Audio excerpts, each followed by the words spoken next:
Good afternoon and welcome everyone to this breakout session where we'll be talking about how trust is the new currency and more specifically how first-party data can be a key enabler for you moving forwards in a world where trust and privacy is so important to consumers. Very quick introduction of myself. My name is Zachary Faruque. I'm an offering manager at OneTrust, and I'm responsible for the strategy across our first-party data, consent, and preference management products.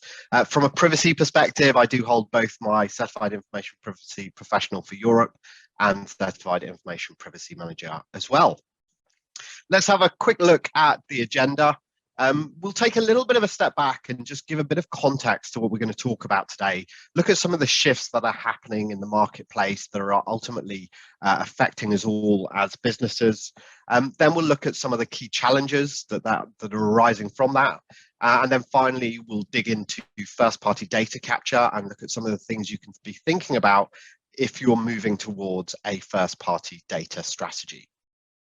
One thing I will say, of course, is we are pre-recording this session, but I will make sure I'm in the chat live on the day. So if you do have any questions as we go through, please feel free to throw them into the chat and I'll answer them as we go on. So without further ado, let's jump into the landscape.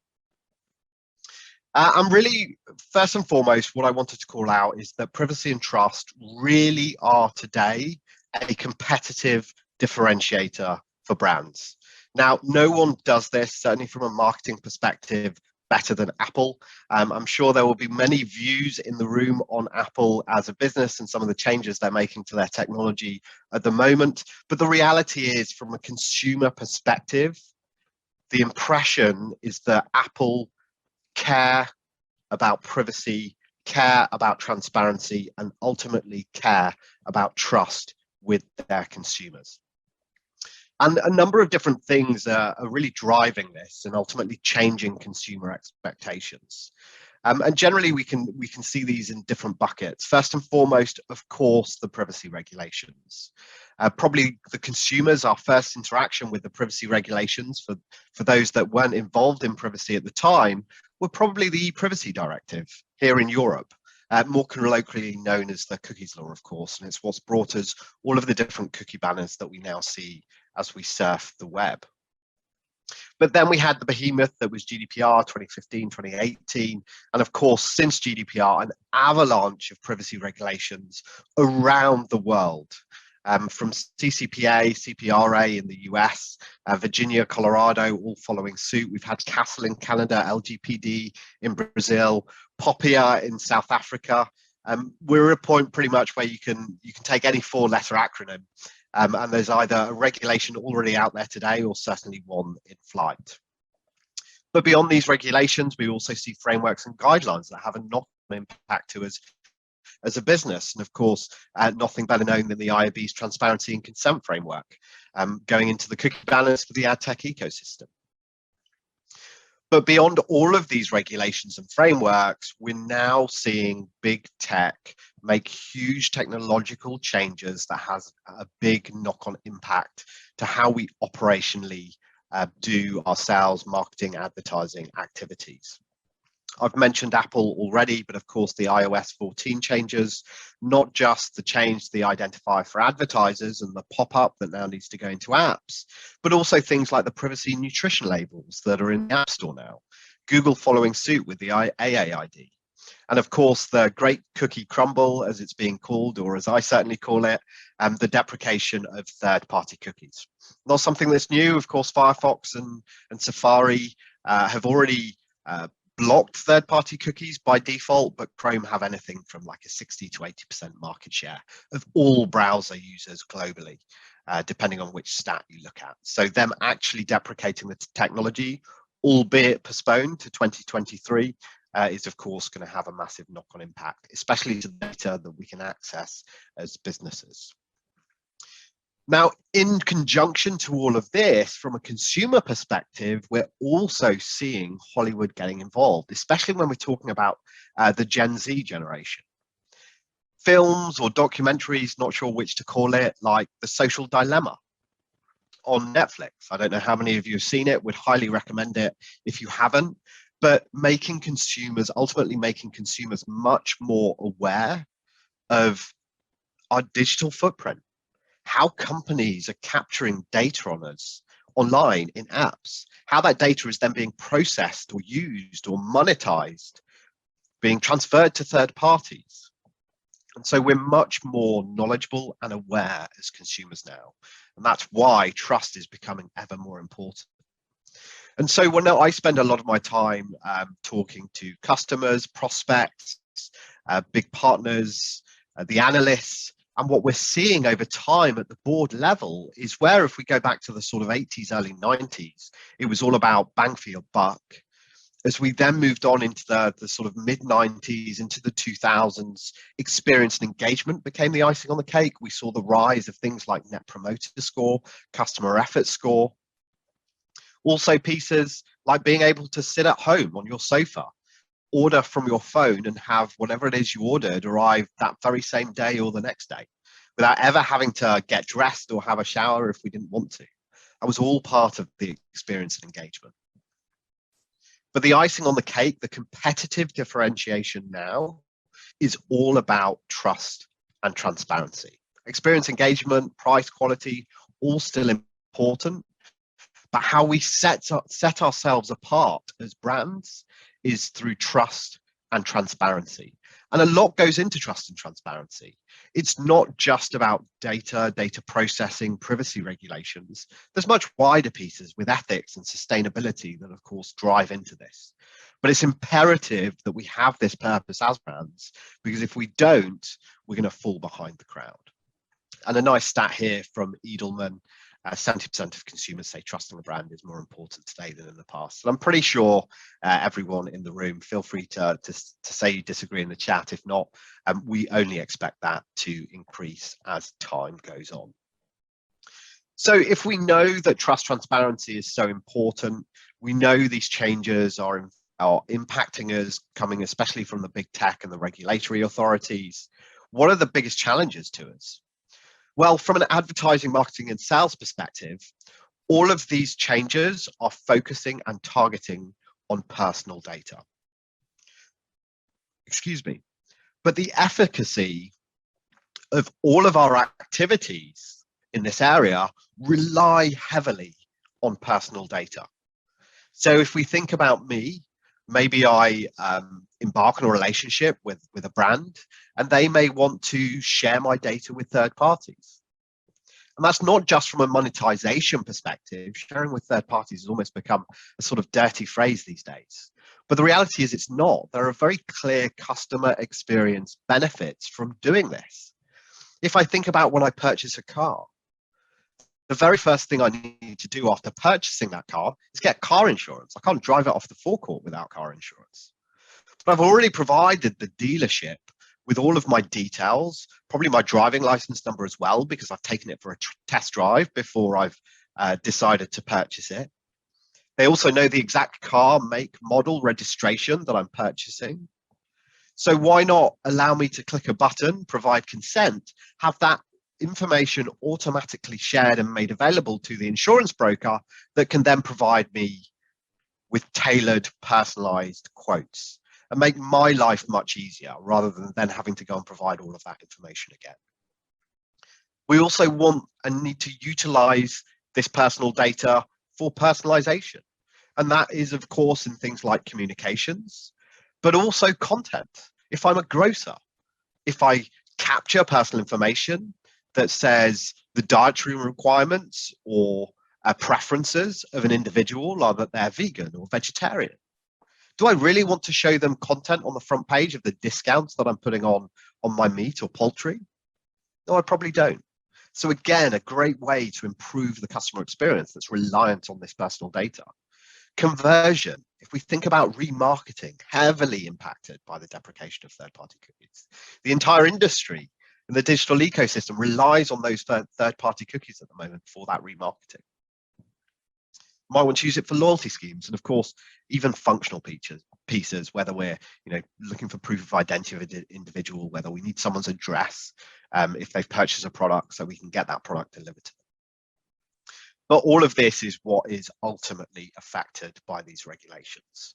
And there is an extra complexity to this as well, because as well as those regulations and the changes that are being made from a technological perspective, the reality is if we look at our technology stacks as it is today as brands, you know, they're 20, 30, 50, sometimes for an enterprises, 100 vendors strong.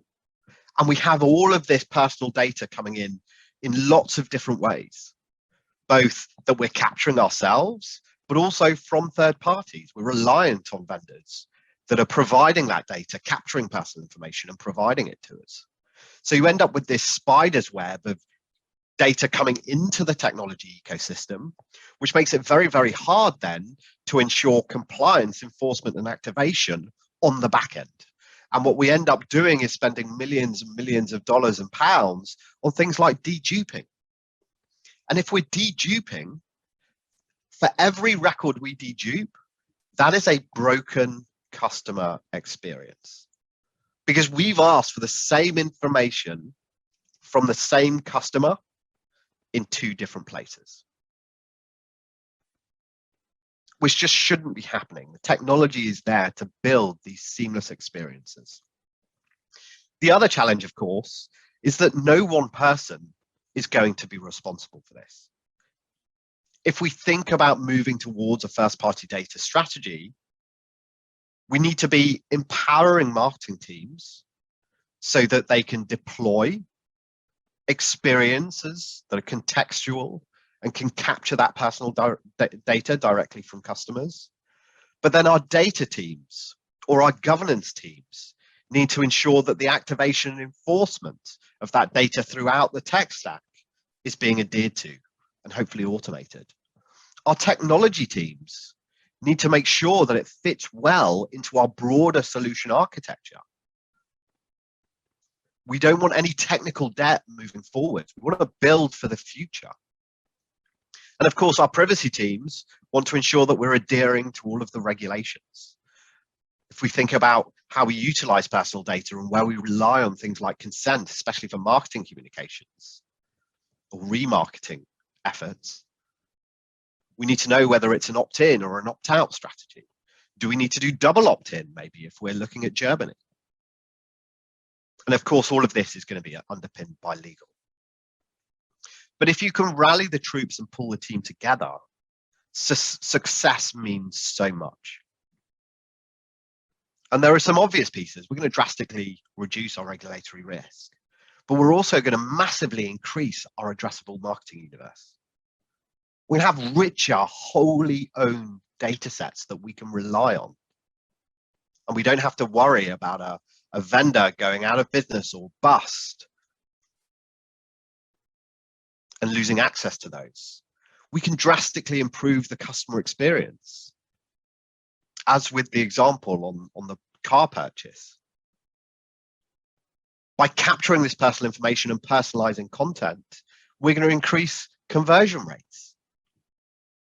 Rather than having a scattergun approach, we're offering discounts, loyalty schemes, marketing communications that are relevant to individuals.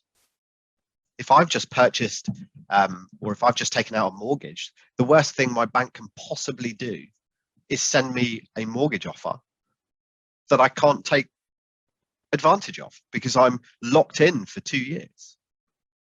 That's a horrific customer experience.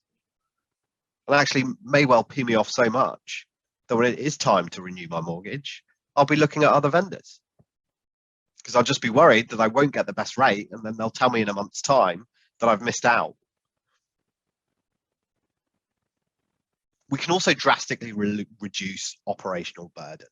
How do we automate the end-to-end process from a compliance perspective, from a governance perspective, from an activation perspective? We don't want to wait and have an export-import process. We don't want things to be happening in batch. And then ultimately, it means that each one of those teams that we've just talked about are empowered. And there is a strategic vision and cohesiveness across the business that focuses on trust, transparency, choice for consumers. And by doing that, all of these benefits are there.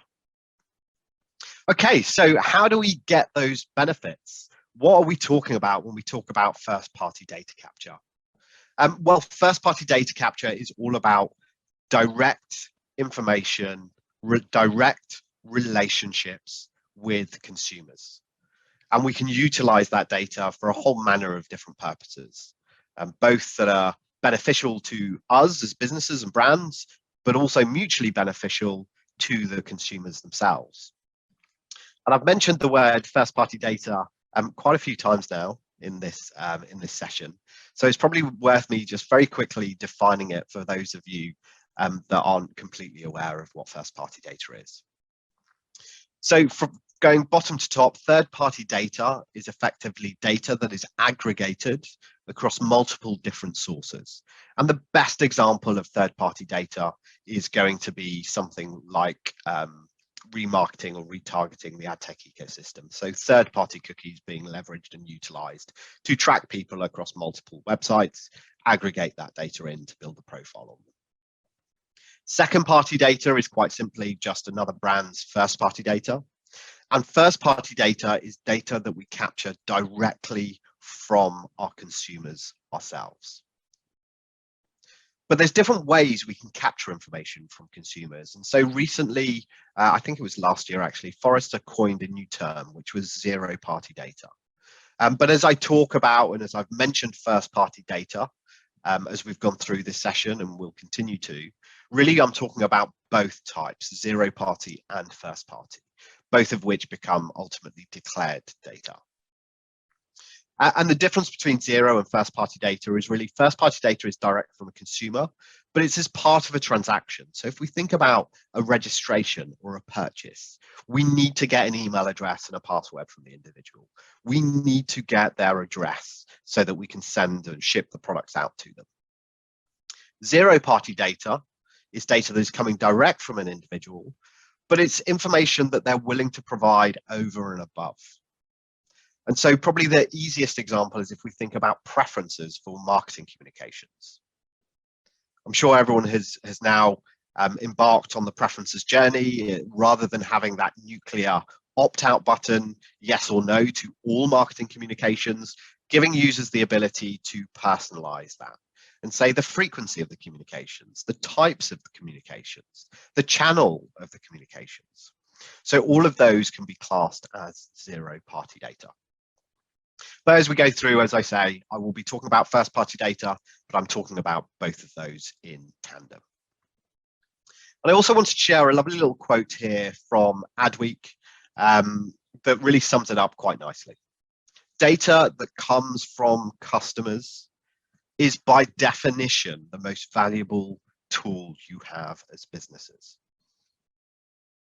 And you're not having to pay anyone for it. And how important is first-party data? Well, 88% of marketers today, according to Marketing Dive, are making first-party data a priority as we come to the back end of 2021. Hopefully they're all there by now, certainly in phase one, but onwards into the future as well. So when we think about it, how do we operationalize it? How do we go about starting to capture first-party data? First and foremost, before we do anything, we're going to need to establish an identifier. And when I say identifier, what I'm really talking about here is a handshake with the consumer. Because there's lots of hashtag creepy marketing ways you can establish an identifier. There's a great website, I don't know if any of you have been to it, but I think it's amiunique.org.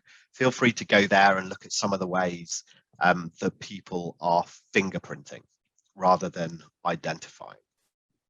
And that's a really core difference. And so you'll find that there are technologies out there that will look at lots of different numbers. So things like the screen size, how many pixels on the individual screen, what languages does the individual have installed, what version of the browser are they working on. And they'll take all of these different pieces of information, which in themselves are not unique, but if you tie them together, you end up with a unique identifier. But that is not trustworthy. It is not transparent to consumers, and we're not providing any choice. So when you think about the identifier, there is a technical aspect, which is, are we going to use email address? Are we going to use phone number? Do we want to use both? Because, you know, culturally in China, no one knows what an email address is. And if we're a global business, everyone uses WeChat over there. So for China, we need to be using mobile phone number, or is it some proprietary customer ID? Ultimately, we need something that we can tie this data to, that acts as the glue of all of this information that we're going to capture from the consumer. Then moving on, we need to look at really what is commonly called progressive profiling. Almost sounds, again, hashtag creepy marketing. It's certainly not meant to be. This is all about understanding and mapping all of the customer journeys, and then working out when is it relevant to the consumer to ask them for information. And then, of course, once we've worked and mapped that out, then we need to implement ways to capture the data from each of those different touch points. Really important that we think about this omni-channel as well. We don't want one data set, one provider coming from the mobile app, and then a completely separate one handling all of the websites, because then we end up in that very same situation when we're deduping data, we've got broken customer journeys, and ultimately the experience is not what we want it to be as a brand. And then, of course, the last thing to think about, but it's probably the most important piece, is how do we activate that data in real time? And so if we go into a little bit more detail on all of these, when we think about that identification, the identifier, it's thinking about the handshake. And there are lots of different ways that you can do this. It is definitely worth thinking about what the mutual value exchange is to the individual. What is the benefit to that individual of providing an identifier? And so commonly that could be something like a discount, but it doesn't need to be a discount. I think it's Lululemon or Coach maybe that they ask you to download the mobile app and register there, because you can then take a photo of your desk and you can see what the lamp looks like directly in your desk. Or they offer a concierge service. So there are lots of other things that you can do. It doesn't just have to be a financial incentive. And I think the other important thing to think about when we're thinking of first-party data and how we capture it from consumers, and I'll apologize in advance for the multiple puns that are going on with the title of this page, but what we don't want is to be filled as consumers with pop-ups left, right, and center on all of the websites we visit. They're just annoying. That's not improving the customer experience. So look at how you can capture data embedded as part of the experience. So if you've got a number of products, if they're built out on tiles, then have one of those tiles as an opportunity to register or sign up for the newsletter or receive a discount. So that it feels part of the experience. It's not another pop-up that I have to click the X on in the top corner. And it can also be as simple as a like button. If we taxonomize, if we categorize all of our products and align our marketing communications to those, then by simply embedding a heart, a thumbs up, a like button of some kind into our products, then we have the ability to capture those preferences and then, of course, provide a personalized experience on the back end.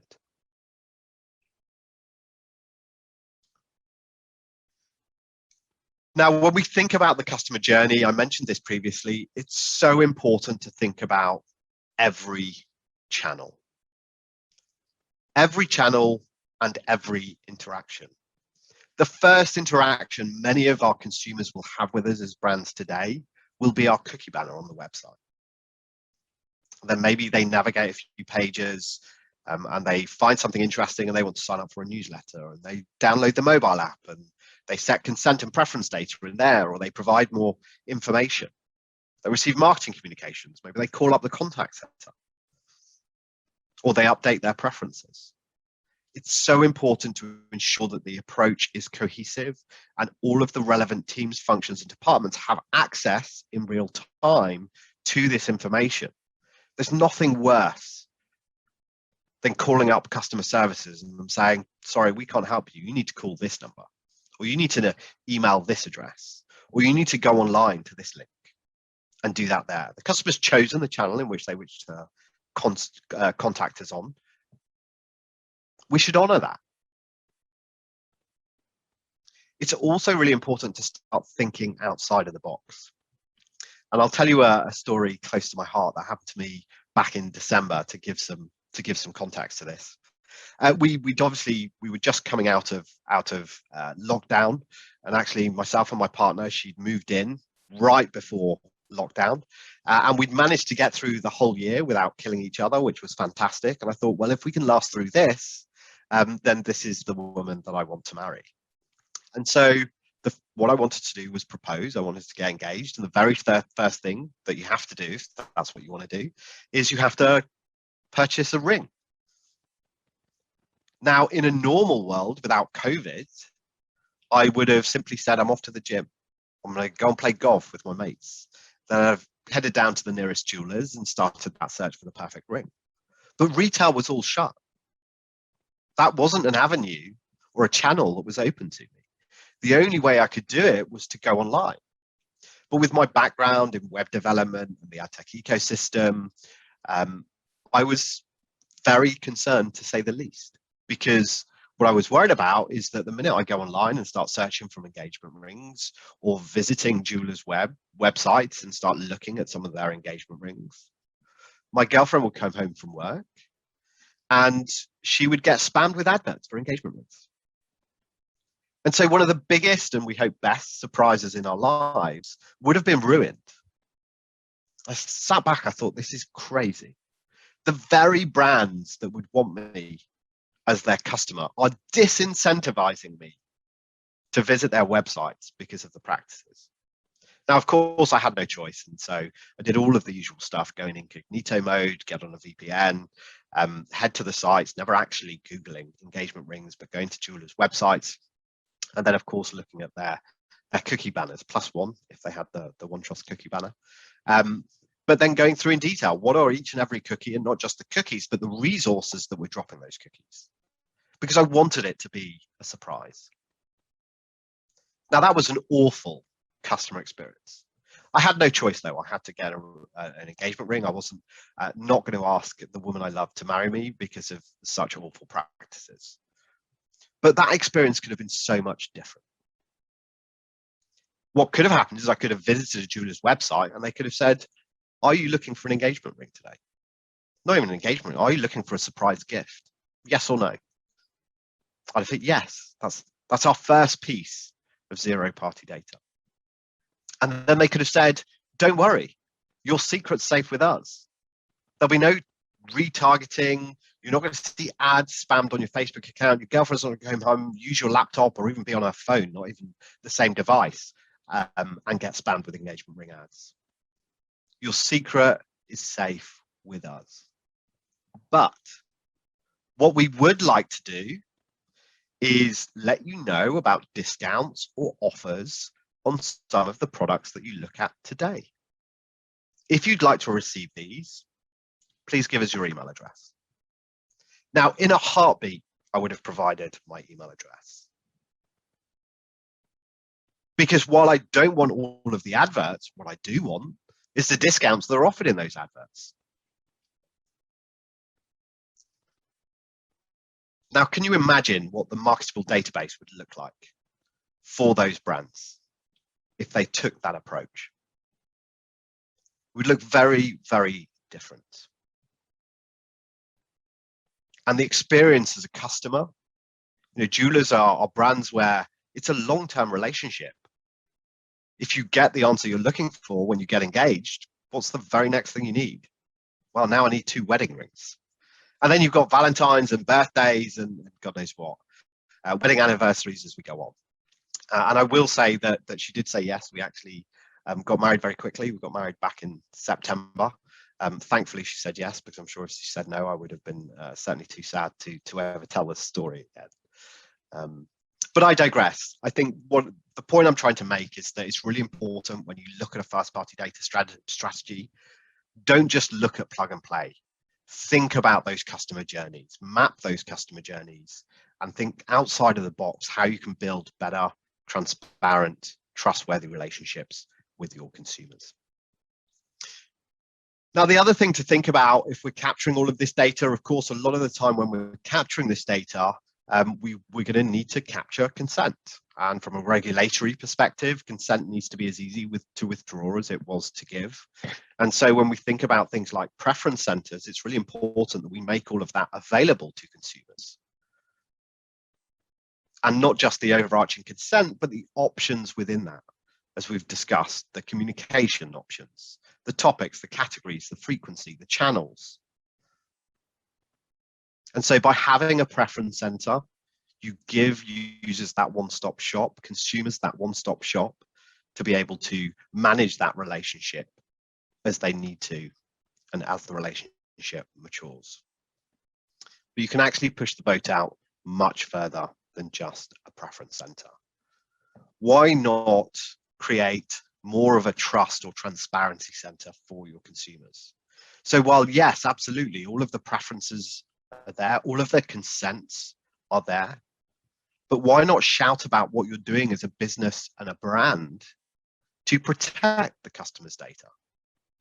Why not introduce things like your data subject access requests into that same portal?